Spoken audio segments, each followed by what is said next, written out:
It's 7 o'clock. Let's flip in the building. Hey, Money Elms, you ready? Let's go. Welcome to Elm Street, the hottest podcast. And all that cash in Money Elms pockets, it look like thigh pads. He talking trending topics, he ain't no carbon copy. We talking sports, music, and fashion and other options to get us out the hood and keep that paper coming.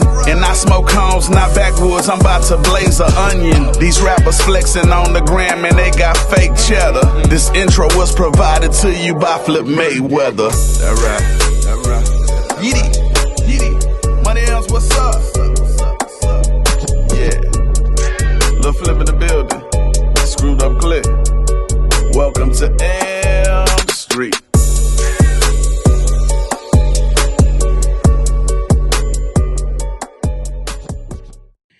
Yo, what's up? Welcome to Elm Street. I'm your host, your boy, Money Elms. What is going on, people? It's a hot day out here in Dallas, but a beautiful day, man. It's all good, man. Shout out to my Dallas Mavericks. Hell yeah, man. Everybody doubting these Mavs, but they don't know about that Luka magic. So we got a Game 7. So I know we got the win. We got the W. I guarantee it, man. And let's see who we got next. I believe it's Golden State that we're going to be facing. So I think that'd be a good matchup. You know, so shout out to the Dallas Mavericks, man. We'll get this W on there. Game 7. And here we go, Golden State, man. But let me go ahead and introduce my guest co-host tonight, man. Big Gemini. What up, brother? How you doing, man? Oh, man. You having me. I'm doing great, man. I appreciate you for coming on, bro. Yeah, man. This first podcast. I get calls all the time to do podcasts and trying to book me from everywhere, and it's the first one. I figured we got to get back. We got to get out here and talk to the people. So figured I'd join you, man. Hell yeah, man. I appreciate the love, man. Hell yeah, man. But man, there's a lot of crazy shit been happening out here in the media, man.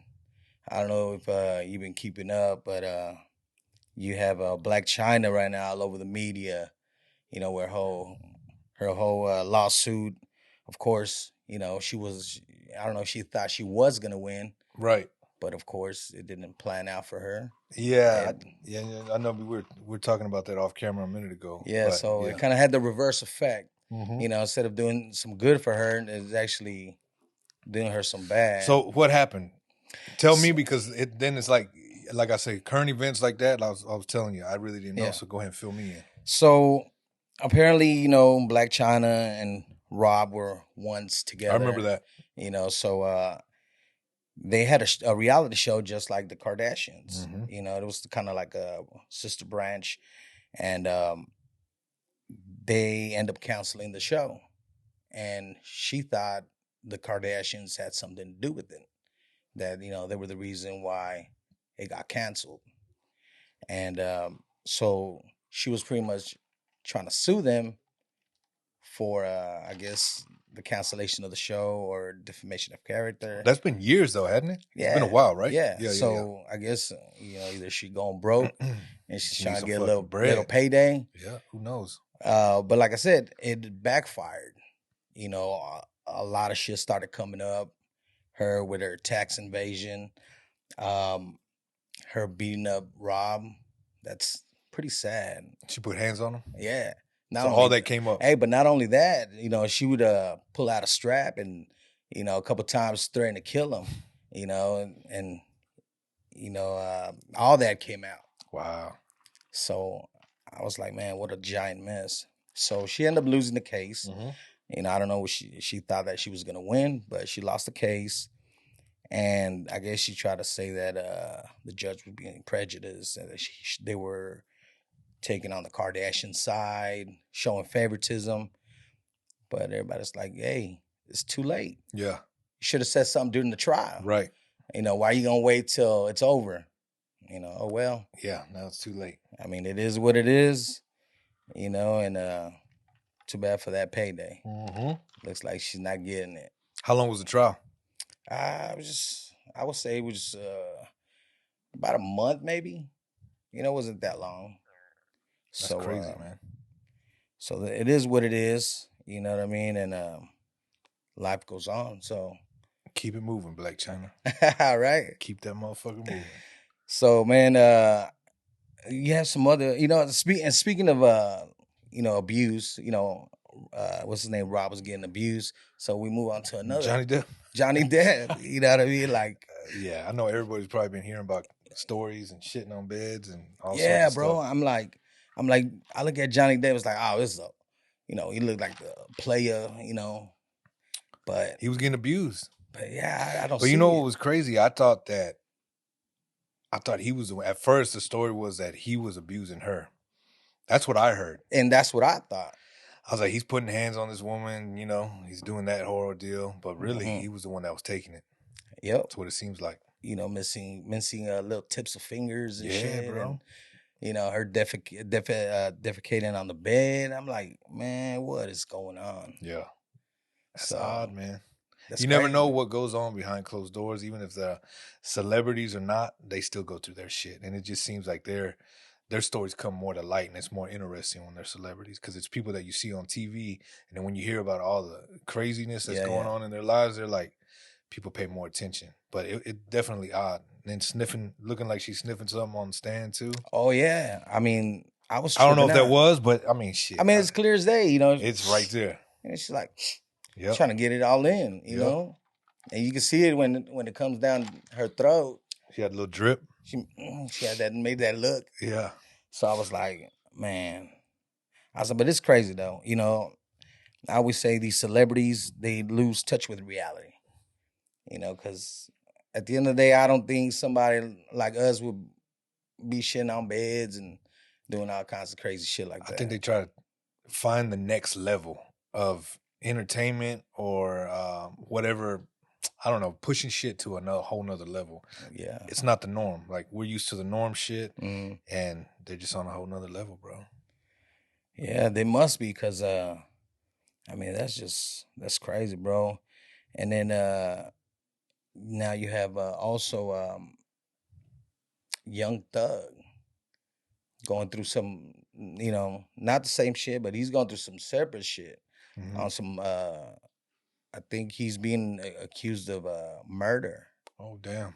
You know what I mean? They just raided his house just recently. And is that an old charge? I think this is just shit that has been accumulating, and he's been under investigation. And then they said that he even put out a hit on a homeboy from what's his name? His name is Blue Lucci. YFM. Yeah, is YFM Lucci. He actually, homeboy got stabbed in the pen, and they're saying because it was a hit on him. Wow. That Young Thug sent out. So that's crazy. I don't understand. You got all this money. Why are you even still fucking around in the streets or doing street activity? Man, sometimes you can't get out of that shit. It just stays in there. You figure, right? With as much money, much success you have, you would get away from that lifestyle. But some motherfuckers are just in that lifestyle. That's their shit. I mean, you could say you've been in that light. Have you ever been in a situation be like, you know what? I need to get out of here. Or I need to flee this area because some shit could go down. Yeah, probably a few times, but then it's also, it maybe not have been me, but the people that you surround yourself with. So therefore you're guilty by association. That's so true. It may not have been me, but maybe it was the people I was with that fucking started tearing some shit up, fucking running motherfuckers over, getting in some shit. And then who do they remember? They remember the face. They remember Gemini.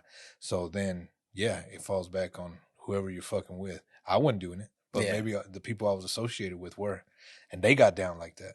So yeah, I mean, who knows? You can also, maybe it wasn't him. Maybe it was his people, and he's getting, you know what I mean? Yeah, I mean, it usually happens. I mean, you got to be smart as far as who you have around. That's your entourage. Yep. I figured you'll keep as less people around you as possible.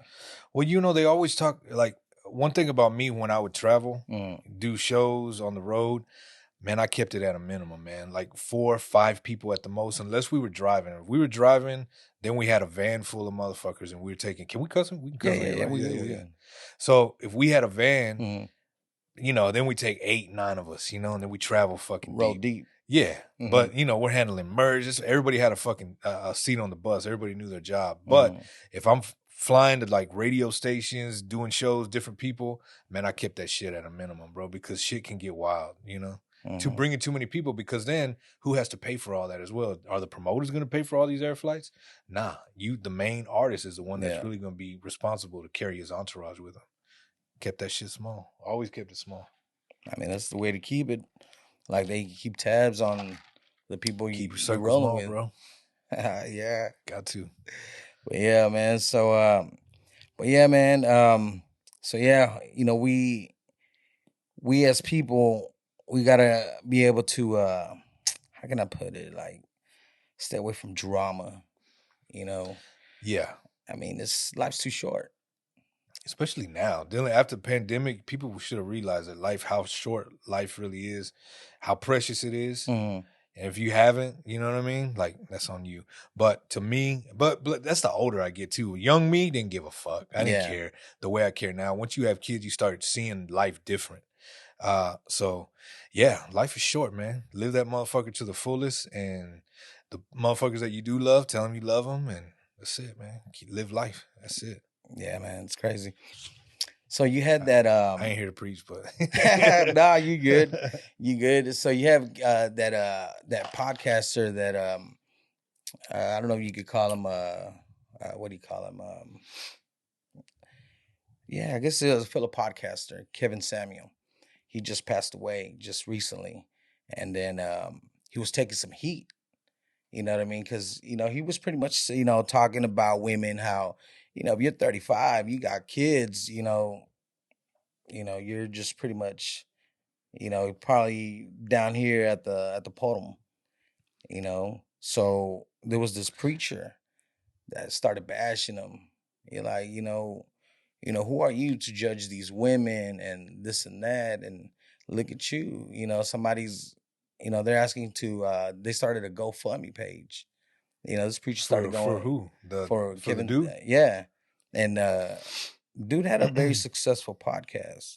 But like I said, that was one of the things that he was constantly bashing women. They were 35, had kids, but like, no, you're Used pretty much goods, huh? garbage. Yeah. You're used up. Yeah. You're no good. Got miles on you. Yeah, exactly. You know what I mean? So I'm like, that's fucked up. A lot of people be like, hey, but some of these females need to hear this. And I'm like, hey, but, hey, to each his own. Yeah. I'm not here to tell anybody, hey, well, you devaluated yourself already. Yep. Because you're 35 and you got kids. So you damaged goods. That's fucked up. You know what I mean? Pretty much. That's what it came out to. So, he's still stirring up some shit, now that he's gone, so it's crazy. Yeah. Which one was he? What did he look like? Kevin Samuel. He was a black dude. Glasses? Yep. He'll talk shit? Yep. Yeah. I know who he is. Exactly. But like I say, homeboy had a large following. He had What did he pass away from? He just had a heart attack. And he just died about a week ago. Wow. They say he got done doing the show, and right at the show, he had a heart attack. Wow. Hey, you never know. You never know when you got to go. Yeah. Man, life's, like you said, life's too short. It is short, bro. You just don't know what could happen from one day to the next. It's super short. And and you don't realize that when you're young, but when you, like I said, I think maybe when you start having kids and the older you get, you realize, and you start going through some shit, and you start realizing how short it really is. You ain't here too long, so you got to make it count. Yeah. And then, these younger kids, they're a lot more crazier. We was crazy, but I think it's a different level of crazy. We was packing, but we were ain't just thumping on anybody. It had to be a major reason why. But nowadays it just looks like might look somebody the wrong way. They're pulling out straps. Mm-hmm. Yeah, that's crazy. That's wild. It's kind of like reliving the Wild Wild West. Back in the day, you had a problem. Well, let's solve it. If not, then shut up, walk away. That's crazy, bro. You know what I mean? So, man, crazy times we living in. So how'd you do? How'd you do it throughout the pandemic? Man, I was good. I mean, we quarantined. I ain't gonna lie. When that shit started to happen, when you get the fucking, you're looking at the news, and I tell you what, when it was around Christmas time, my wife would tell me, "Hey, there's something happening in China. There's some," and I've been fucking conspiracy theorist. Like all my people know. Like I'll talk some shit. And I'll stir up the pot, but I'll be like, I don't listen to that shit. It's happening in China. It ain't gonna come over here. And then slowly but surely, shit started to happen. And then it got real around what? Was it March? Yep. Yeah, that's when it got real. And I'm like, fuck. Because, people fear the unexpected. Like, they don't know what's going to happen, right? Oh, yeah. So even me, I'm like, man, it's odd. You're driving outside. I'm looking out the windows. 9 o'clock. Nobody's out there. Going on the highways. It's a ghost town through downtown Dallas. Like, it was odd, bro. Eerily odd. And you just didn't know what was going to happen. But to me, I think if anything, it slowed down a little bit. I think I was moving really, really fast in my life at that time, and it slowed down, and I was able to enjoy my family. A lot of people know I'm a family man. I do music, I do my shit, but for me, it slowed down to the point where I was like, I enjoy it. I enjoy being at home. It made us a tighter unit. That's what I thought, and maybe everybody felt like they were cooped up in their house and needed to get the fuck out of there, but. Man, I enjoyed it. I thought it was cool. Man, it was crazy. And it was crazy going out in public. Like, I remember when it fucking first started happening, bro. Like, it was me and my brother-in-law. We went to, the toilet paper shortage, all that shit was going on. And we went to, I forgot what fucking store we went to, Ranchito. We were somewhere looking for toilet paper and water, all sorts of shit. And I remember this lady, and she everybody had their mask on, and she fucking pulled her mask down, and everybody's there feeling weird, and she pulls her fucking mask down, and she sneezed. But she pulled her mask down to sneeze, and I look at my brother-in-law, I'm like, this motherfucker right here. Bro, I wanted to do the Spartan kick on her, you know what I mean? Damn. So I was like, fuck. And it was just odd. A motherfucker would sneeze before, and you look at them, and now anybody fucking has a little tickle in their throat, or at that time, tickle in their throat, they start coughing, and you're like, they start looking at you sideways. What's going on? Hey. Yeah. So yeah, it was odd. And that night, now I think I had anxiety. I told my chick, I was like, man, I don't feel good. I think I got that shit. I got it from her, but man, it's all in your fucking head.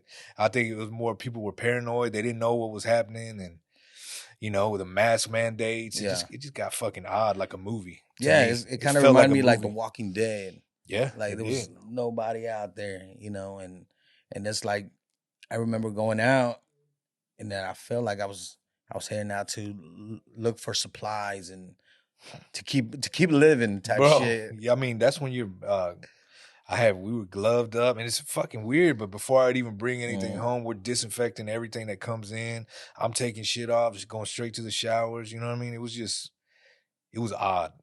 I'll tell you that. It was definitely odd, and it's not like that right now. But it just shows that something fucking can pop off real quick. But it was, we were due for another one. It had been like 100 years before the Spanish flu had fucking killed off 100, like so many fucking people. So we were due for another one, and we got it. So did you ever think it's like man-made? It's just like conspiracy. I thought it was, of course, I'm a conspiracy theorist. You know what I mean? Jokingly, but I'm like, I'm over here fucking, it's chemical warfare. They're fucking, they're doing this, they're doing that. But I think a lot of people were thinking that if it was really man-made, and you got to question all that because you don't know what it is. But only thing I know is like people were real when the vaccination started coming out. I think I was hesitant because I didn't know. I was like, man, how do they have a vaccination this quick? But once you start doing your research, I was like, you know what? I saw some artists, and I was real hesitant about getting it. And then I saw some other artists that I knew, and they passed away. I saw them when stuff started to open back up a little bit, and I saw them starting to go back on the road and tour a little bit, and I was starting to get bookings for months coming up, and I was like, man, okay, cool. This is dope. It's starting to open back up. But then I saw a dude I knew passed away. His wife had posted a picture of him. Hey, pray for him, y'all. Pray for him. He's in the hospital. I'm like, damn. The next day, that was it. He died from COVID. Wow. So that right then and there, I told my wife, I said, you know what, I'm gonna quit fucking around with it. I'm gonna go and get vaccinated, and let's just see, you know. Yeah. So we did it. Yeah. No, I mean, the same reasons, you know. I got a tail that's growing, but I don't know. A tail, I got all sorts of shit. I don't know. Nah, but you know what? You know, I started getting paranoid too. You know, even to this day, I tell my wife, I was like, did you get it? Did you ever get it? COVID or the yeah, vaccine? COVID. Oh, yeah. Yeah. But you know what? I think I caught it even before it hit. Because I remember it was Super Bowl. It was the Super Bowl, so it was in January. Mm-hmm. I got real sick. I'm talking about, man, I ain't been sick like this in, man, I don't think ever. But I couldn't get my fever down. You know, I was soaking in a tub full of ice. God damn. Literally, bro. You know, and it wouldn't go down for shit. I'm taking Tylenol, all kinds of stuff, ain't going down. And then, yeah, it lasted for like, I say about the fourth day, I started feeling like I was coming back. So it took me a week to come out of it completely. Lose your taste, smell? Nah, but you know what? It was before they started coming up with the symptoms and all that. So I was thinking like, you know, I got the flu. You know, but it feels real real similar. Yeah. I got it too. But it felt like I got hit by a truck. Mm-hmm. Body aches. Yeah, but it was like, you know, I've had the fever, the body aches, and the chills and all that. Did you get the brain fog? Nah. I got it. I got it too. I went to do a show in New Mexico, and man, I was cool, masked up, everything. Crowds there, you know, you interact, you sell merchandise, but I'm masked up, taking pictures, masked up, and then I feel like I'm pimp. I put the blame on this one fucking dude. You know what I mean? Yeah. And it was like towards the last of it, merch is getting put up. We're about to fucking start going. You know, everybody's starting to scatter. Everybody's leaving already. Mm-hmm.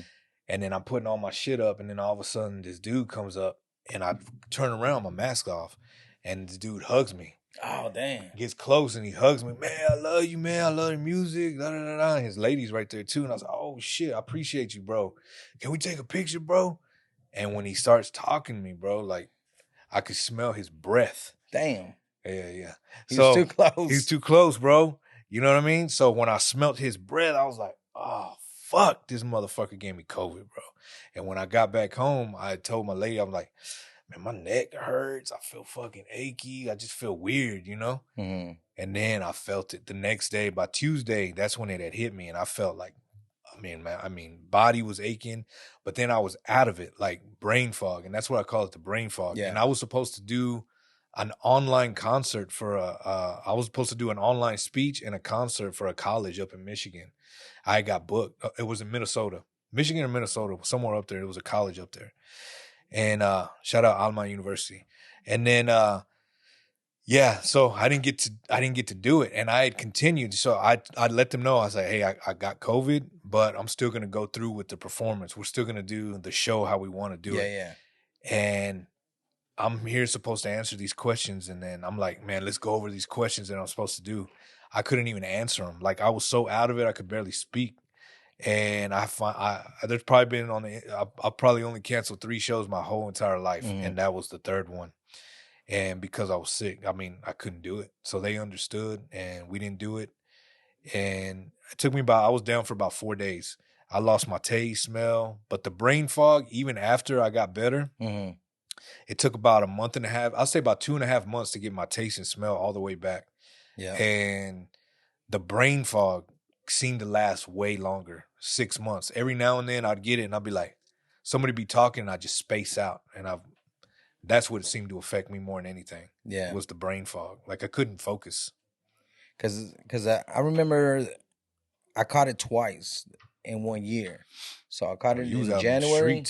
And then when was it? Right around Christmas. Right around there. And this one dude at work, he kept coughing and sneezing. And he's like, nah, it's all right. I got allergies. You know, I already got COVID a while back. He's like, I won't get COVID again. Shit. And then, sure enough, I started feeling weird, bro. But this one was different. And I started feeling like I had something flowing around in my chest, bro. And I was like, damn, that shit feels weird. And I didn't get sick. I didn't get sick with the fever, the body aches, nothing. And I remember I was it was around, like I said, it was close to Christmas. I was doing Christmas shopping, and then this is how I knew, and I freaked out too, because you know, you hear about the symptoms and everything. I'm at the mall, and then I'm smelling perfumes, Couldn't smell it. and then he's like, "Try this one," and I pulled it up to my nose, and I was like, "Oh, okay. I don't think she'll like this," but I just had this still look on my face, no reaction, and I was like, Could you smell? "Nah." So that's why in my mind I was like, "Oh shit, I gotta get the fuck out of here. Yep. I got COVID." You know, I had my mask on, so I just kind of like put it down just enough to smell it.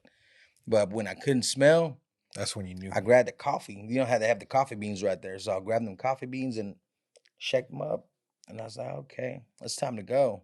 I took off in quarantine. I was telling my wife, I was like, man, I think I got the vid. That's what I told her. I was like, I got the vid. Got that Rona. You know, and sure enough, bro, You had it. got tested, came out. Did your family ever get it? Anybody in your Nah. household? No, Same with me. you know what? Nobody It ever was got it. crazy. My wife never got it, or the baby didn't get That's it. good. So I was like, yeah, thank God. You know, and to this day, I was the only one that got it. That's me too. You know, so I've only got it once. yeah, So, but it is what it is. I think everybody's gonna get it eventually. yep. You know, after I got vaccinated, I caught it again, but this time it was no Mild. symptoms, nothing, Yeah. nothing at all. You know, I came out positive on the test. Yep. You know, how accurate are them tests? I don't know, Yeah. but the fucking test said I was positive. Yeah. So- You know, some people get positive and they have no, what do they call the asymptomatic? They Yeah. have no symptoms whatsoever. Yeah, man. But yeah, man. You know, shout out to all the families that lost people Yeah, during that's sad. It was the real. pandemic. You know, shout out to all of y'all. You know, and you know, prayers to everybody if you're still going through it, because I heard there's still people that are being affected by it. Something's definitely out there, and it did take a lot of lives. You know, that's the sad part of it. And I know each and everybody out there has got affected by that. Either they know somebody or they're friends. We lost a lot of friends, man. We lost family members. You know, that was a tough year, bro. Oh yeah, most And definitely. people are man. still recovering from that shit. So Big Gemini, man. So where'd you grow up, bro? So I was born in Methodist Hospital in Oak Cliff. Lived in Oak Cliff for a little bit, but I was raised in Grand Prairie, South Grand Prairie. But born in Oak Cliff. Yeah, born in Oak Cliff. Lived there till I was about 5 years old, and then we moved. So do you claim Oak Cliff or Grand Prairie? I mean, you got to claim where you went to school. Like Yeah. all my family's from Oak Cliff, and I think there was an interview that I did for Channel 8 a long time ago, and I know people would always be like, man, you didn't even claim Grand Prairie, but they edited that shit out. Just like I said, man, I was born Methodist Hospital, Oak Cliff. We lived there for a little bit. Most of my family's from there. But they stopped, and they didn't put the part that where I said, but I grew up in Grand Prairie. So, yeah, I grew up in Grand Prairie, man. So that's South Grand Prairie to be exact. That's where I graduated from, South Grand Prairie High School. Okay. That's what's up, man.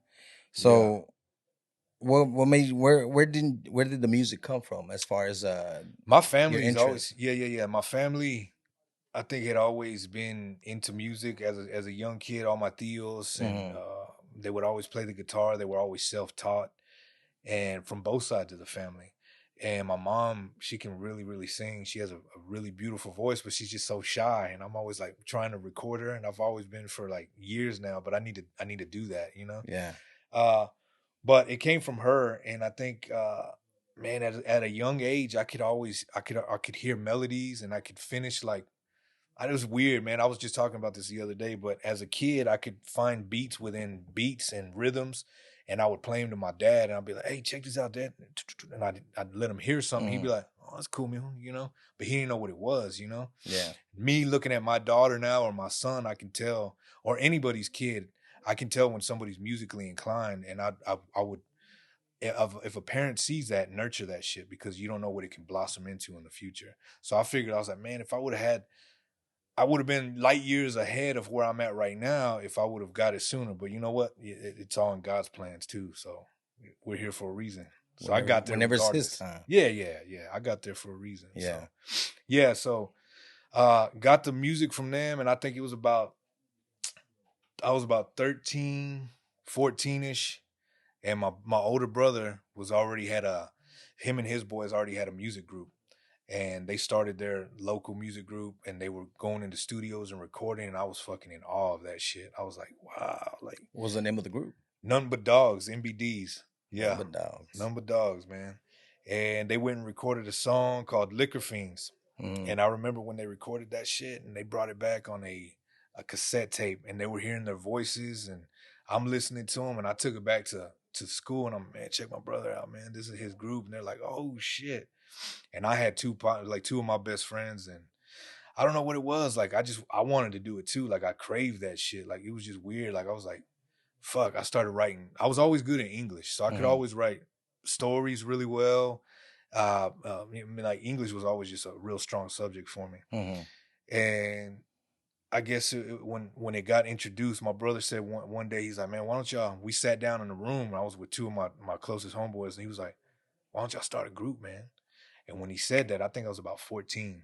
I took it serious, and that's all I wanted to do. From when I was 14, I was dead serious. I was like, that's what I'm going to be. I'm going to be a fucking artist. I'm going to be fucking a rapper. I don't know what it was, because really it wasn't even rapping. I wanted to be an R&B singer because I could sing. And I felt like, man, I want to be a singer. My two homeboys, they're going to be the rappers. But the problem was, at the time, they couldn't fucking rap. You know what I mean? Yeah. So how the fuck we going to be a group if they don't really, they're freestyling, but the freestyles really ain't on point yet. Yeah. So I started freestyling. And then they were like, man, you got a cold voice, bro, for a Mexican. They were two black dudes, right? Yeah. And then they're like, man, everybody started saying, man, this motherfucker got a dope ass voice, and he spent some shit, but really I don't want to spend shit. It was like the rhythms that I was coming up with was dope and catchy, you know? Yeah.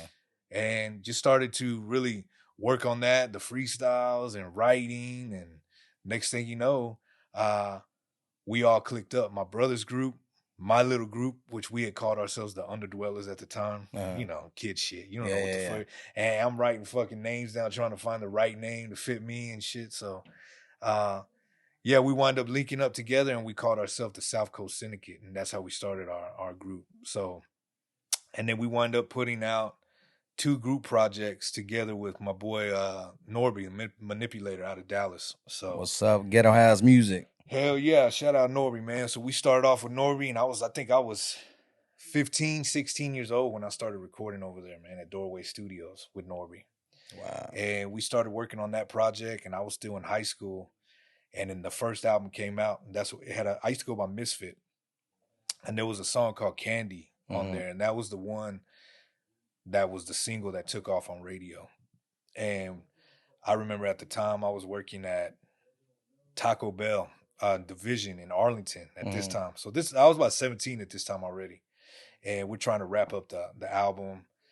And I remember my brother called the actual Taco Bell, and he's like, yo, that song Candy is fucking taking off on radio. Back then it was Kane to Win, but there was another one. Jim Evans had a Power 107. Yeah. And there was something else, I forgot. I think it was those main ones, but the song was taking off. And my brother had called me, and he was like, yo, man, I just booked you a show at this club, this teen club in Arlington. And I said, which one? He's like, it's called Emotions. Remember Emotions? Yeah. Any old school motherfuckers, they know about the teen club and Emotions. They used to go down there. But I was like, what? That's right behind my job, bro. Like, why the fuck would you do that? Like, I got fucking pissed, because here's the thing about me. I wanted to do music so much, but I didn't know the business. I didn't know that you had to sell a product as well, because music is a product, right, that you got to sell. Yeah. I just wanted to create it and throw it out into the world. I didn't know I had to go on stage to go sell it. I didn't know about being an artist. I didn't know about none of that shit. So wet behind the ears.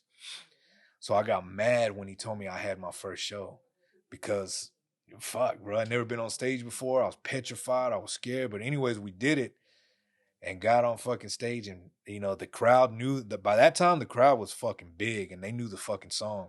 Wow. And when I went, but the reason I got mad is because the Taco Bell I worked at in front of Emotions, that's the one I worked at. So I figured, man, they're gonna be like, man, this is the motherfucker that works drive-through, bro, when we get out this bitch, you know? So I was like, all right, bet. We're going to do the fucking show. But when I wound up being on stage, and I got it on video, I forgot every fucking word except the hook. I freestyled the whole entire song. So all the kids, they sing with the fucking hook, and they wanted to sing the verses, but I was so fucking high and nervous that I forgot every fucking word. So I freestyled the whole fucking song, and I got it on video. So Yeah, that's a classic. I need to upload that shit. That would be dope ass footage, just a laugh at. But yeah, from there we wound up doing 2 group projects with Norby, South Coast Syndicate, and it was around 2000. I think it was around 2000. We got booked for a Cinco de Mayo show in Austin, Texas, South Coast Syndicate. And it was weird. A boy of mine had to go to a member of the group had to go to Laredo, so he took off, so he couldn't make the show, and he had to go handle some business out in Mexico, not Laredo, yeah, somewhere in Mexico. And the other guys were like, "Hey man, we're gonna get a rental car. We'll meet you out there." Cause I was like, man, I'm gonna go a day early, make sure everything's good, handle up business, make sure we straight. Something happened with the rental car, wound up breaking down. They couldn't make it out there. And then they wind up getting a new rental car, trying to get out there. And then they forget the fucking show tape. So I'm out there in fucking Austin already. And I'm like, probably at that time had $25 to my motherfucking name. I was relying on the fucking $500 that we were going to get, that we got booked for. Yeah. So they approached me, and the college did that was booking that Cinco de Mayo show. And they were like, man, we'll give you the fucking money. Just go up there and perform. And I was like, nah, bro, I can't do it without my fucking people, you know? Because at that time I was still nervous about performing by myself. And, you know, you don't know the business. I was young, bro, young and dumb, didn't know.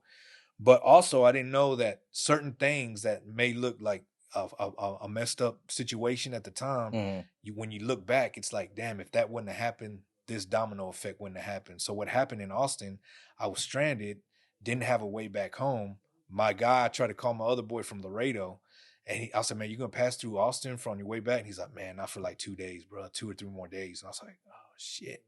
So my dudes never wind up getting out there, the rest of the group. So I ran into another friend of mine that was performing there at that Cinco de Mayo show, and we knew him. His name's PFL. He was an artist back in the day. Yeah, PFL. And he's like, Big Gems. He's like, man, hell yeah. So we wound up kicking it. Me, PFL, we wound up. He's like, I said, hey, bro, can I get a ride back to Dallas? And he's like, hell yeah. He's like, but I got to go to San Antonio first. And I was like, okay, cool. And I was like, well, fuck, I'll roll with you. You know what I mean? I ain't got shit. You don't got kids. You don't got nothing yet at that time, right? So I rode with him to San Antonio, and when we get to San Antonio, he's like, man, we're going to go party at my boys. They run this club. They got, man, it's dope. Don't even worry, but you ain't got to worry about drinks. You ain't got to worry about shit. And I was like, man, cool, whatever. We go out there, and we party. We kick it with these group of guys, and then we wind up, at the end of the night, we wind up at this really fucking lavish studio. And I'm like, damn, this is a fucking studio. You know, I ain't never seen a real studio like that. Like, I'm talking about these big Genelec speakers on the fucking wall, just massive board. Like, it was really, for me, I was still young and I hadn't seen that shit. I'm used to, you know, home studios that were dope, but it wasn't that. And I meet this producer there, and he goes by the name of Ace One. Ace One. And me and Ace One, we wind up, a lot of people know that, you know, we wind up having a musical connection throughout the years, but we just hit it off. But he, at the time, he didn't even do rap music. He was just a dance producer, and he was doing like big dance records at the time, dance remixes. And they had heard of me because of Norby. Norby was big and doing that a circuit out there and performing with all the freestyle artists and shit. And I did some shit with Norby called Lace Worldwide, and they remembered Gemini from doing a track on there. I was rapping over like some drum and beats and shit. Anyways, long story short, me and Ace One hit it off, and he's like, I was like, bro, I ain't got money. He's like, man, I heard of you. You're fucking dope. And I was like, bro, I'm looking for somebody to do my album, like my own personal album. At this point, like I'm trying to branch out. I'm trying to do my own thing. Somehow I just felt like I had to. And even though I love all my people I started off with, those are all brothers for me. You know, they're still brothers to me, you know? But there was something inside of me. I had to go chase after it. I didn't know what it was, but I was just chasing it. And met Ace One, and he's like, you know what? I'll do your project, bro. Like, let's just work on it together and see what comes out. I've never done a rap project. And that's when we started working on my first solo album called 616 The Genesis. And, you know, it was real aggressive, young, you know, just hungry. That was my first fucking solo album. And we did it. It took us a while, but we wound up doing it, and we put it out.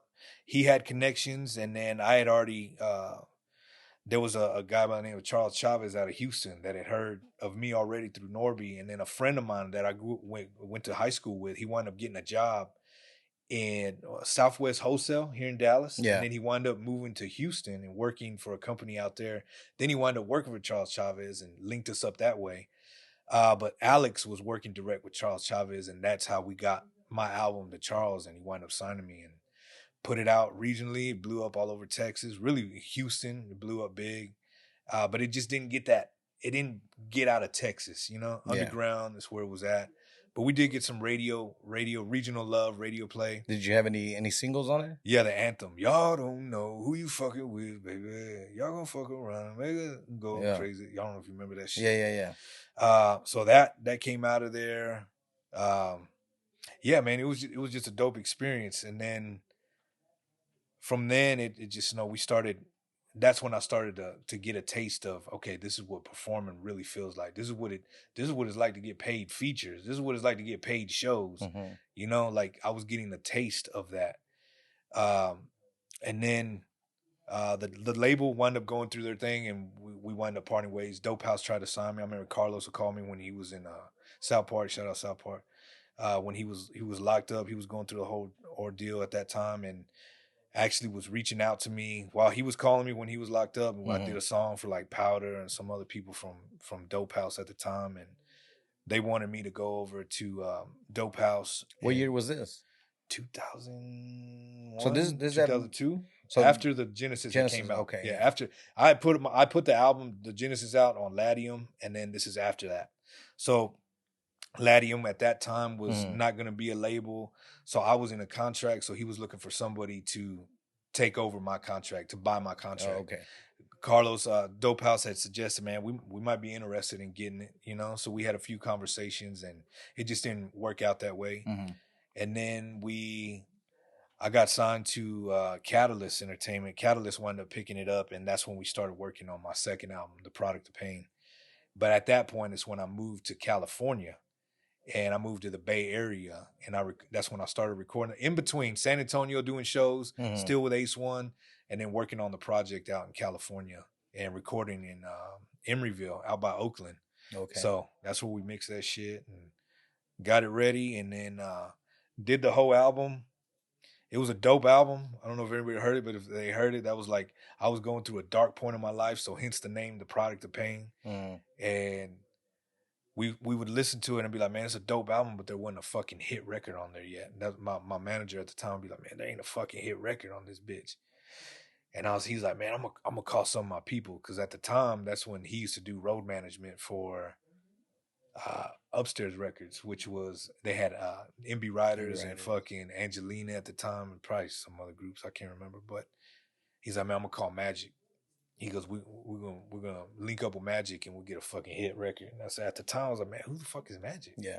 And he's like, Nasty Boy Click, or MB. They didn't go by the MB Rider, it was Nasty Boy Click. They went by, and I was like, oh, like all the love shit, you know. Yeah, and at the time, the love shit makes bread, you know. I didn't was really, like some when Latin you're young, hip-hop. you're hard. Yeah, it's like Latin hip hop shit, but Yeah. I love Latin hip hop shit. And then yeah, so I remember we did a show, me, my boy JT from In Too Deep, Kid Frost, MC Magic, and we wound up doing a show in Tucson, Arizona. And that, I think I had already met Magic briefly, but it was me and JT, that was my dog from In Too Deep. You know who In Too Deep is, right? Yeah. Back to the Hotel. Yeah. Shout out my boy JT. And then we did the show, and then JT was like, yo, we're going to Magic's tomorrow in Phoenix. He goes, let's go do this song called Baby Girl. And I was like, he goes, well, we didn't know what it was called, but it wound up being a song called Baby Girl. And Magic produced it, and we recorded in his studio. And then it was, we did that, we knocked it out, and then Magic was like, man, I really want to get a record with you, Jim. And I said, well, let's fucking do it. He goes, is your album done? I was like, nah, the album ain't done yet. He's like, man, will y'all stick around for another day after we got done doing the track with JT? And I said, yeah, we can stick around. So the next day we came in, and this is the time where he's like, what are we going to work on? Like, what do you want? Let's just skim through some tracks and see if you're feeling shit. So we started going through tracks, and none was just sticking out. And then all of a sudden he played this one record, and I was like, all right, I might be able to fuck with that right there. And he's like, yeah. He's like, all right, cool. And they already had verses on it. This was gonna be for their biggest. This was like one of their biggest albums that they were working on at the time, which is the mbwriters.com. I think it was the name of the album. That's where they had their big hitters. Like, I mean, they've had big hits after that, but at that time, that was going to be one of their biggest albums that they were working on, and this was going to be a song for that project. And I remember he mutes their verses. I don't even remember, I didn't even hear their verses. He either muted them or he fucking erased them. Mm-hmm. And he's like, all right, do what you do. And that's when I started working on a song called Crazy For You with Magic right there in the studio. I wrote part of it, recorded it, and then finished the rest at a hotel, came back in and knocked that shit out. And he was like, yo, this is probably, at the time, he's like, this is probably one of the biggest records that I've ever been a part of. He's like, oh, this shit is special. And it was special, you know? And that became the fucking hit record off that fucking Product of Pain album, and wind up going to like number 22 on the Billboard charts. So that was when we got the real taste of real radio spins. And that's what we were talking off camera. It's like when I didn't care about the radio stations anywhere else. Don't get me wrong. I was proud, right? When you get them in fucking California and you're driving show to show and you hear different, a radio station starts to fade and they're like, damn, turn it up because they're playing your fucking song. Yeah. But then it fades away into static and then you're finding another rap station because you already switched counties or switched cities and they're playing your fucking record and it's fucking everywhere. And, you know, it's a cool feeling. But the coolest feeling, the one that I really wanted, was the call. Every time I kept asking, I was like, okay, they would tell you, all right, we got Phoenix. All right, you know, fucking LA's on it. Fucking Stockton's on that shit. Houston's on it. San Antonio blowing it up. And I was like, what about Dallas? Nah, not Dallas yet. No, Dallas, they ain't got it. They're not ready for it. Like, they don't want to play it yet. I was like, all right, bet. So all the other ones are cool. Yeah. But it wasn't until Dallas picks up on that motherfucker, and I finally get the call. All right, Dallas is going on your record, and not just one station, but 3 stations are going on it, and that's when it feels like, oh shit, you know, now it's starting to really happen. You get calls from your family members, and that's a good feeling. That's the accomplishment. It's an accomplishment, you know. Yeah, of course. But it don't last, and it don't mean shit. At the end of the day, it's an accomplishment, and be happy, move on. And yeah, man, it was great. Like, wind up going on tour. We went on a 36 city tour with me, Frankie J, Baby Bash, and real tour buses. I'm talking about 12 fucking bunks, city to city, grinding it out. And that's an experience that a lot of motherfuckers, they may be doing the shows and they've experienced, you know, in a van, but we fucking did it. And not just once, we did it twice, you know, on tour buses. So that's just something that we have a bond, regardless of what. Like, we may not see each other for a while, me and Frankie, or even a guitar player, Russell Lee, whoever it may be, that was Steve-O Valdez, like Happy Perez, everybody that was on this fucking tour, we'll fucking, when we start get around each other, we'll start reminiscing on the times, because it's a bond that you have from being on the road like that. And yeah, man, that music has really enabled me to see different parts of than just Grand Prairie. Yeah. It took me all over the motherfucking, it took me everywhere, man. And you get peoples of all types of, you know, all walks of life that enjoy your music. At first, you know, more Latino Mexicanos, but then you get, you know, whites and Asians and blacks that are just into your shit, and that's the dope part of it. Indian reservations, I was touring through Indian reservations and talking to native people and the native youth about, you know, suicide prevention and giving them free concerts. So, you know, shit is just dope, man, where music is taken. Did that whole experience feel so real? Which one? The music? In the tour.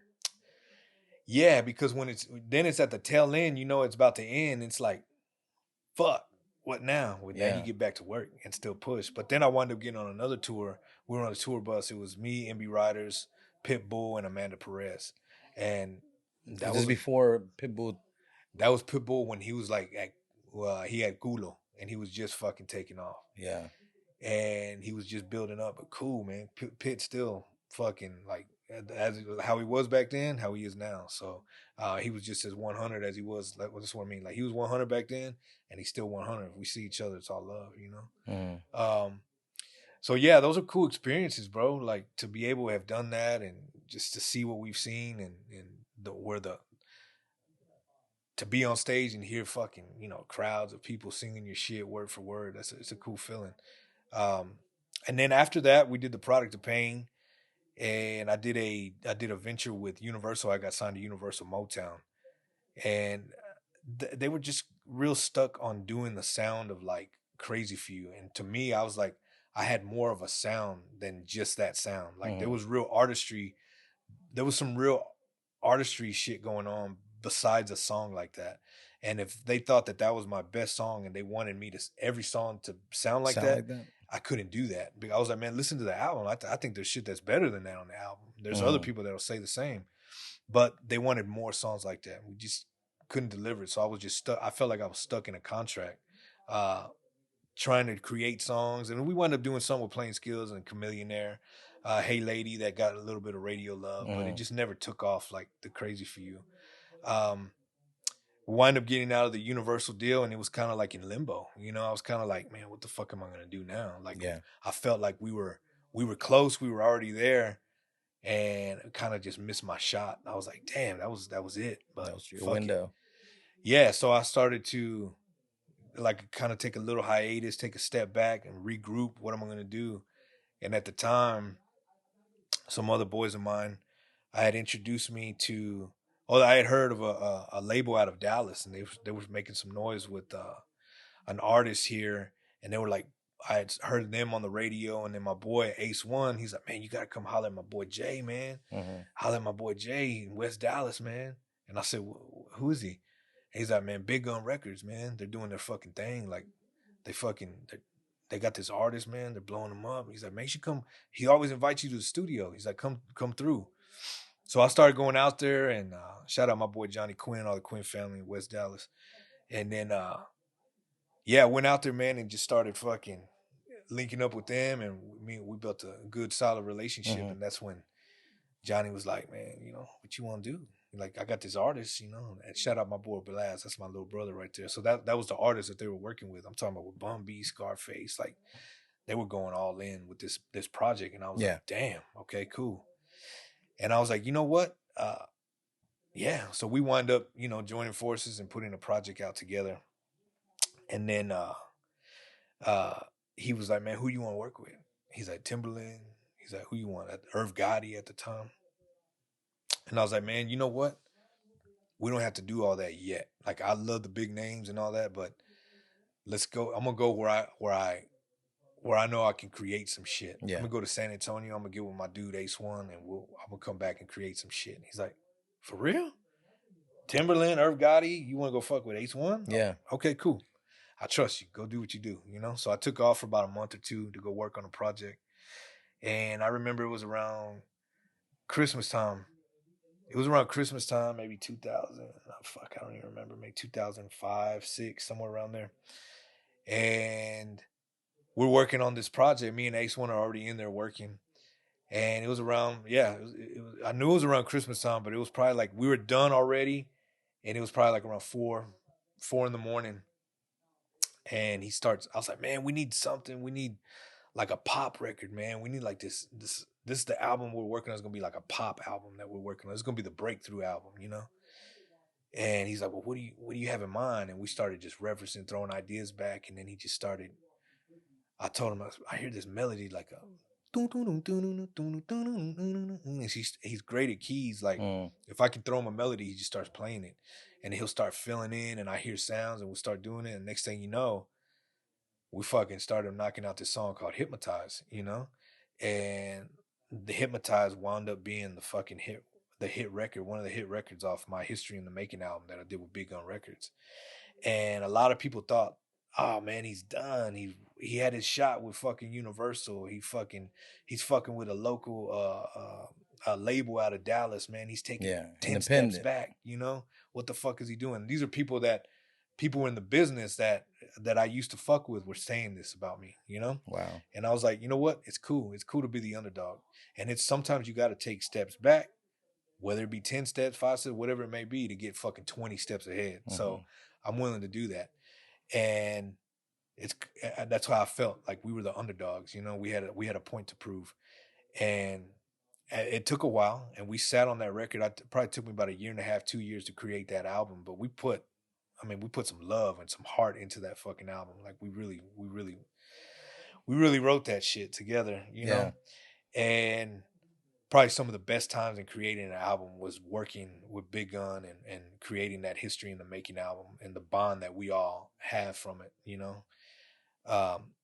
And then, yeah, so we sat on the record when it was time to start coming up with singles and ideas of what we were going to put out. That's when we decided to go with the Hypnotize record, and we probably sat on it for 2 years before releasing it out. Wow, for real? Yeah, almost a year and a half, 2 years before it came out. And when we finally did, they weren't trying to hear it. People would be like, "Yeah, this shit's dope, man. It's dope, but you know, you gotta somebody's got to take a chance on a record first. Like radio is not gonna pick up a record. Like the DJs can spin it and love it, but they're not the one that calls the shots. At the end of the day, it's the program directors, and sometimes it's the people over the program directors. Back then, now it's all it's all corporate. They got to pay a playlist that they have to go by, but back then you still had people that were willing to take a shot on certain shit, but they're scared too. They're like, man, and it didn't start in Dallas. Maybe Kane and Win's always shown love to the local artists, and that's what they're there for, right? So you always have the DJs, and that's the foundation there. But we go to California, and then maybe Palm Springs starts playing it a little bit, and then a station in Austin will be like, "Oh, Palm Springs is on it. Let me start testing this record." And then from Palm Springs, it goes up to fucking Las Vegas. Oh, they're playing it over here. Oh, Reno catch on in Vegas, and then it's like somebody, you know what I mean? So they just start. They see some action. They don't want to be the first ones to do it. And man, all of a sudden we get a phone call. I remember I was laying on Ace One's futon.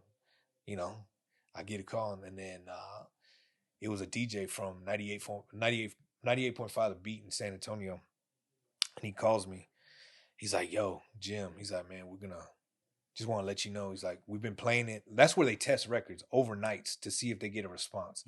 And if people start calling in enough, like, "Hey, what's that song y'all playing?" So if it's a new song, you start hearing. I used to hear this all the time. I don't know if they do this shit, but back in the day, I remember hearing like hot ass records that were hits. I'd be like, "Oh, that shit's dope," but they're playing it like at 3 or 4 in the morning. Not too many people are listening at 3 or 4 in the morning. But if people start calling because they hear something hot at 3 or 4 in the morning, they know they got something special. So that's where they started my fucking record. 3, 2, 4 in the morning. And then he's like, "Yo, I know they've been playing it late at night." He goes, "Man, I just want to let you know they're about to power your record." I said, "What you mean? Power my record?" And he's like, "Yeah, you about to get 100 spins a week, like prime time, morning, afternoon, day. Like this shit's about to fucking go, bro. We're getting so many calls for your songs, even late at night. Like people are like, what's this song? Play that new Gemini. And that's where it started. Once somebody took the chance and fucking powered it, like made it a hit record in their city, that's when it starts to fucking, the snowball starts to take form, and then you see that a song really grows legs. But you gotta test it out. That's before the internet. I mean, the internet was there, but that's before the fucking social media, before all that. Now it's easier to fucking get that shit to pop, There's different ways to make songs pop. But yeah, man, that was just that, and it was just a cool journey, man. Hypnotize, and that one wound up going all the way to like 18 on the Billboard charts, So yeah, so that was good. It was just you on that track, right? It was just me on the track. A lot of people be like, they thought Ace One was a singer, but it was actually me singing the hook and doing the raps. So it'll sound like two voices because the high pitched voice, you hear the singing, "Baby," you hear that shit. Yeah. But then you hear me, "I got a thing for the 5-1." So then it's two voices, but I can change it up. So I did the singing on it and the rapping. But people always thought it was Ace One singing the hook. So was there any inspiration behind the track? Maybe something you were going through at the time? Nah, not at all. Like, to me, sometimes people always be like, "Man, what inspires you to do certain songs?" But sometimes when you're a writer, you can just create and think of a scenario. And to me, it was just about a dude in a fucking club seeing a chick, because it was at a strip club. A dude in a strip club seeing a chick, and he's like, "Damn, baby, I can't keep my eyes off you." You know what I mean? So it's like, that was the whole theme of the song, was just a dude in a strip club looking at a chick like, fuck, he's hypnotized by her. That's all it was. So we went with it, and then that shit started to take off, and yeah, man, it was just a cool experience to go through all that. So I wanted to ask you about that one song, because my brother was like, he's like, "Hey, tell him about that song, man. I really like that song." When he was having his little boy, he was telling Words me, of a father. "Yes, sir." Yeah. He's like, yeah, that song was playing in my head. So what inspired you to do that one? Of course, your son. Yeah. Of course. I mean, I have my son, and for the for the fathers out there, they can relate. That love their kids and take care and handle their business. Man, that's what it was for. But it was honestly, it was just for me to give something to him so that he could have something in the future. Because you love the shit out of your kids regardless, but when you really love them when they're small, from like 1 to 4, that's that tender age where they're learning. You know what I Yeah. mean? It's sweet, it's innocent, and when they hit the teenage years, they tend to forget that, and maybe y'all butt heads. And I knew it's the inevitable, Mm. And I just wanted him to know and to have something for the future in case there was ever a doubt in his mind that I didn't feel a certain way, that he could always look back at that video and hear that song and be like, okay, cool. And I even say it, remember this when you're older. You know what I mean? Yeah. Like, even you like, this is what, even when you're older, I feel the same way. So you just got to remember, even when you're older, I'm gonna feel the same way. So if he hears it in the future, when maybe we're butting heads, we don't butt heads like that, but I mean, he is a teenager, so Yeah. it happens. But they can just look back at that shit and be like, all right, I feel him. Yeah. So that's what, and like I told you, I wasn't even gonna put the record out. Like, that was just gonna be something for him.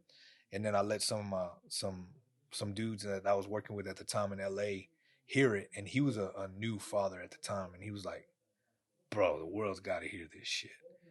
He's like, you got to put it out. So we wound up putting it out, but I put it out with a video. Like, it wasn't even a single yet. I just put it out with a video that Ben Ordonez filmed. Mm. And yeah, he did an amazing job, man. A lot of people were like, man, where'd you shoot that shit? Yeah. But I shot it in my mom's house, right inside my mom's house, in her backyard. And then you were asking, like, man, where were all the Bluebonnet scenes at? Where was that at? Because they were like, with the hills, and then I had an idea in my head. I had a vision of a tree like at a hilltop, and we're walking up there and we're playing with flowers, and it just happened. We found it. It was perfect, and it was right off 1382 and going from Grand Prairie to Cedar Hill. So yeah, we'll be driving there sometimes. I always tell my son, look, there goes your tree. You know what I mean? Because it's still there off the side. How long ago was that? Shit. He's about to be 14, so he was 3, going on 4, so about 10 years now. 10? Yeah, going on 9 or 10 years. Is that tree still there? It's still there, bro. I should go put some over there just to let them know. Yeah. That's where we filmed it. But this is a tripped out question. When we wound up selling my parents' house years later.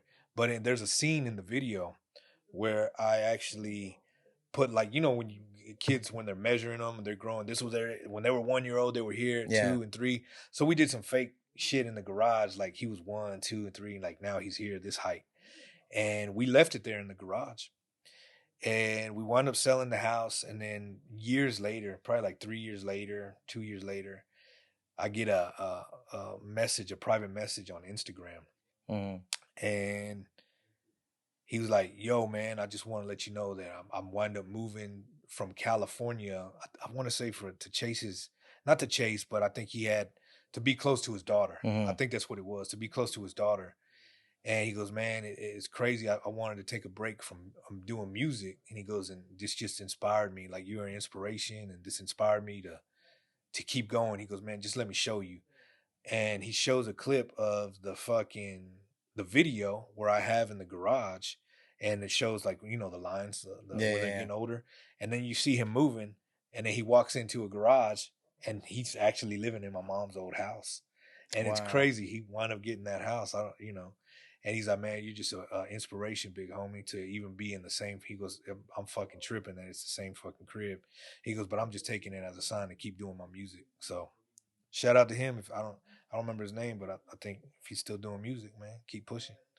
Oh, wow. So the lines were still there and everything. It's still there. I'm sure it's still there, unless they turned that until they tore it down or some shit. Yeah. So was that how many projects did you have together with Big Guns? Just that one. Just that one? Just a history in the making, yeah. And then after that, we tried something different, and me and Blast came with like a project, and we called it Deadly Melody. We had like a whole new spin that we were trying to do, and we that was a fun project too, man. The Ace One did, and it was it's just a dope project.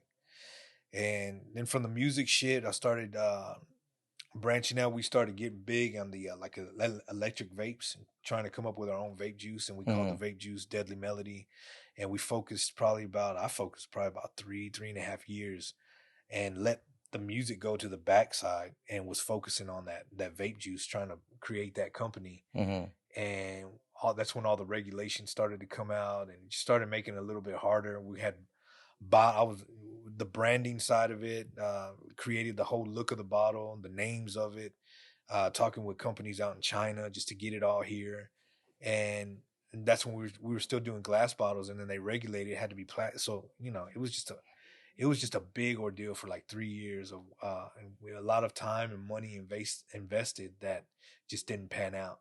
Yeah. So that happens when you do investments. Either sometimes they work, sometimes they don't. That's why they're investments. Yeah.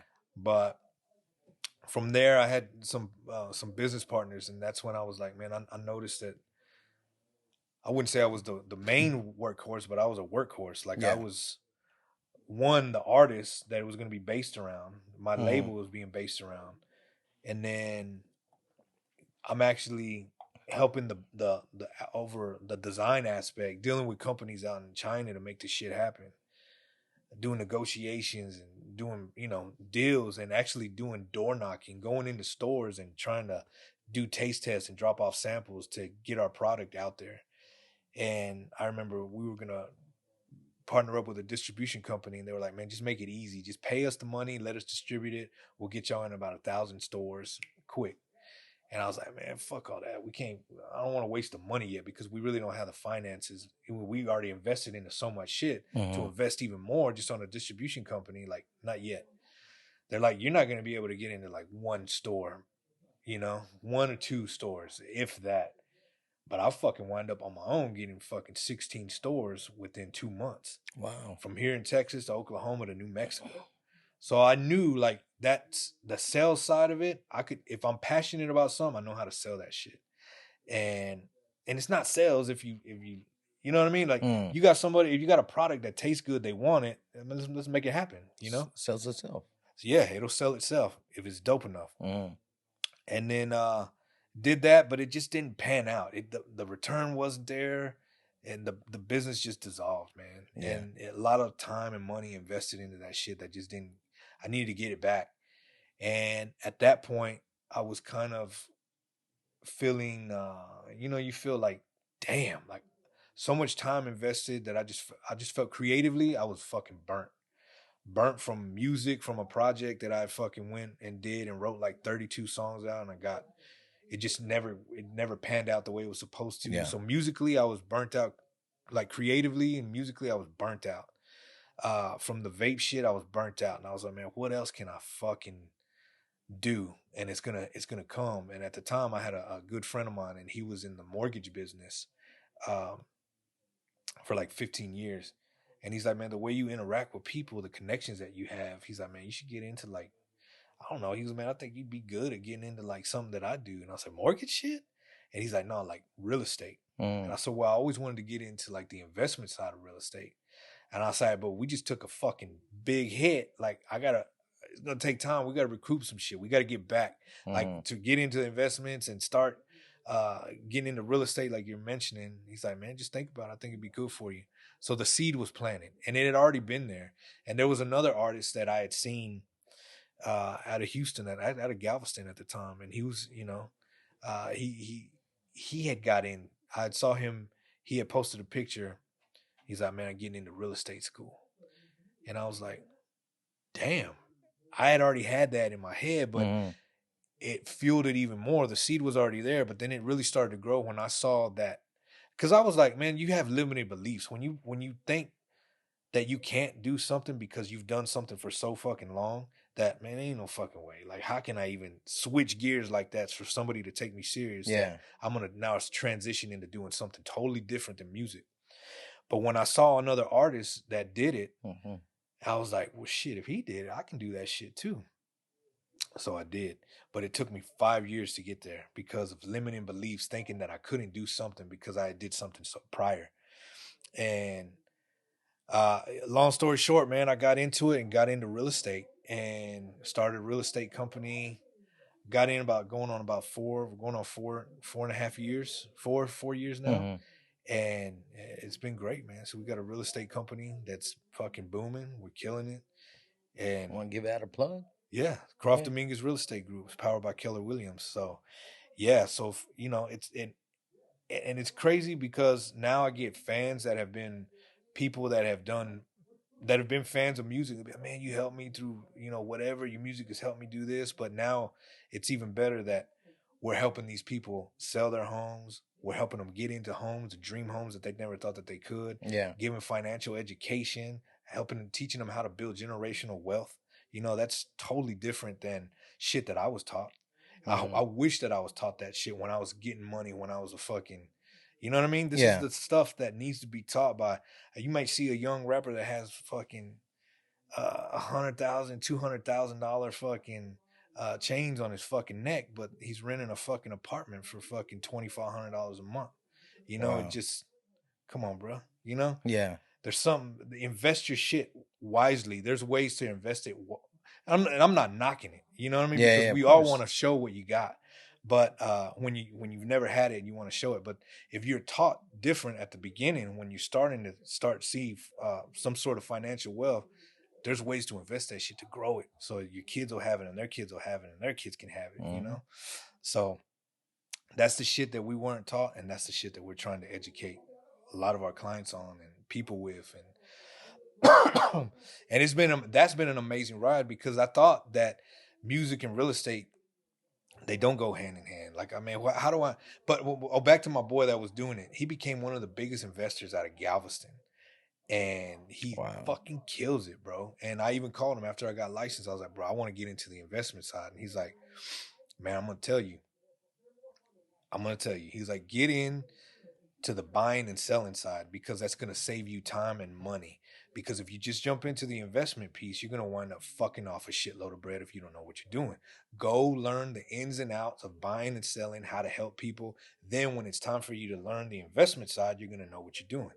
So I took his advice, and that's what we did. Now we built a company. We have agents underneath us. We're training agents.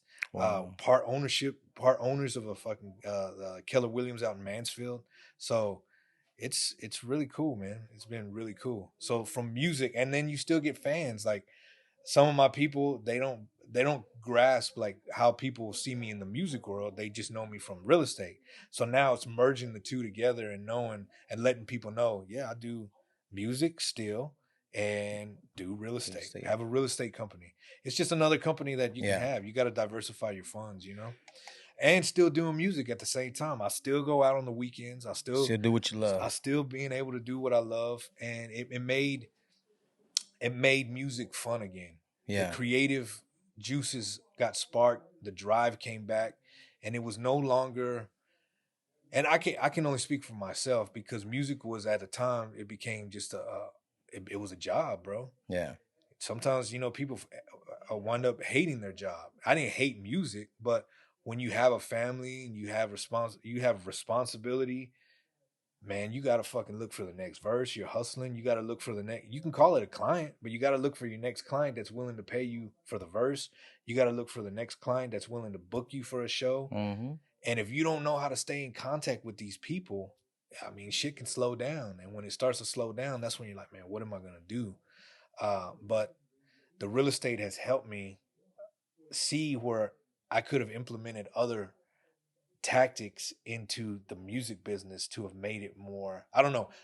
It goes hand in hand. I think you got to market yourself in the real estate business just like you do in the music business. So I think it's helped me. Yeah. You know, and more than anything, man, it's been a cool ride, man. Being able to help people, help investors, and just grow.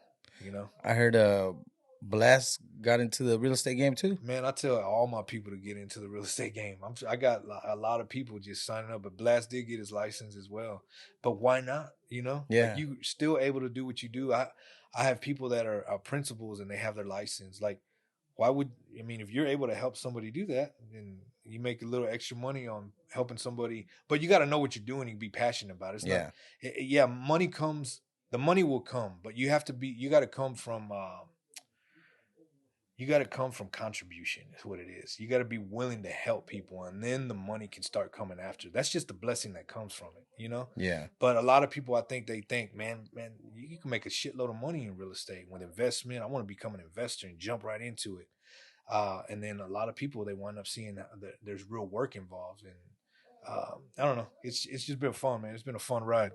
So if let's say somebody out there that needs some help or just needs to get educated, you know, you said y'all help out people. So how could they get a hold of you? And if somebody, and what we're willing to offer right now, because a lot of people may have been looking for a different career change, whatever they may be doing. What if I could say I could offer, like if they've looked into real estate class or real estate school, there's a way, there's a way that we can offer them free real estate classes to get their education. That something may have cost $12,000 to $15,000. $12,000 to $1,500. We can give you your school for free, so you can get your courses, pass your courses, and get ready for your real estate license. Like if it's a career change that they've been looking for, man, holler at me. Give me a shout. You know, You got an email they can get a hold of you? Yeah, c.dominguez@kw.com. There you go. Don't be sleeping on your education. Yeah, don't sleep. Like, I mean, fuck, it's life-changing. Yeah. It's life-changing if you play all in, and it's all mindset, bro. It's all mindset at the end of the day. Yeah. And I'm still doing music. Like, that's the beauty. So it keeps funding the dream. It funds the perfect life. Whatever that perfect life is for you, you got to have a big why, and that big why has got to be driven by, when you close your eyes and what you do, when you're working, like, why do you work? There's a reason why you do it, right? Yeah. Keep lights on, keep a fucking roof over your head, but there's probably something else that's driving that, whatever it is that you do. So you got to know what that big why is. And that big why sometimes is like, man, sometimes it tells you I need to do more with my life. Yeah. And shit, why not get into something that's life-changing, you know? So that's the way I see it. And music has always been that way. And now it's with real estate. I love that I'm able to help people. I love that I'm able to help fans where sometimes they don't even want to tell me until after we're done doing our business. Yeah, man, I had to tell you, man, I've been a big fan. I've had your albums and your music, but I appreciate that. And then I used to think, like, what are they gonna think? Like, at first, the limiting beliefs will get inside your head, and I'll be like, man, all I've known was music. Who the fuck is gonna trust me to help them purchase a home, sell a home, get into investments, like? But after a while, you start doing them so much. I'm like, man, we've been doing this. Like, it's something that it's just amazing the way it's all played out, you know? Hell yeah. So you got any new music coming out? Yeah. So we got working on a new project right now, my own project. But then I'm also working with, they can look at it too. It's called Mira Como. It's a song with Cap G and Racheton. So we went out to LA, shot the video over there, and shout out my boy Cricket. He's the one that produced it, and we got some real cool, like, Spanish music coming out, English, Spanish shit. Shit is hot, dude. So all that shit's getting mixed down right now. So yeah, man, we're still in the process of still creating music. I'm writing for other artists. Shout out Steph No Curry. Y'all go look at her. Go look at her. She plays basketball, but now she's getting into she's all over TikTok, Instagram, and all that. So now we're transitioning, making more music content for her. So yeah, writing for other artists, doing we just got a placement for this new. Me and Frankie J did a record together about 2 years ago, and we just got a movie placement. I think it's gonna be on the end credits to a movie. I don't know the name of the movie, but it has the kid, the guy that did what's his name, that played the Queen movie. The guy that played what's his name? Oh, you talking Bohemian Rhapsody? Yeah. I don't know his name, but the one that played Freddie Mercury, he's in a new movie coming out with some other two big other actors. I forgot who they said, but we got the end credit on that movie. So when the credits roll, that's when our song will start playing. Okay, that's dope. Yeah, so movie placements, TV show shit, that's always been big. And now I know you got a show coming up. I do got a show coming up in Lubbock, Texas. Yep, we got quite a few of them. Lubbock, Texas will be the next one. So that one's going to be dope too. Okay, man. Man, I'm glad you're still doing your thing in the music game. Still doing it, man. And then I might be one of those people to hit you up for that real estate game. Shit, let me know. Hell yeah, man. Man, I just want to thank you, man, for coming on the show, bro. You know, dropping some gems on here, man, of everything you're doing. Yeah, man. You know, a little brief history lesson. Yeah, a little history. We had to take it back just to let them know. Oh, yeah. You know, there's a lot of younger cats out here that might not, know you. Yeah. You know what I mean? Well, they gonna get to know you.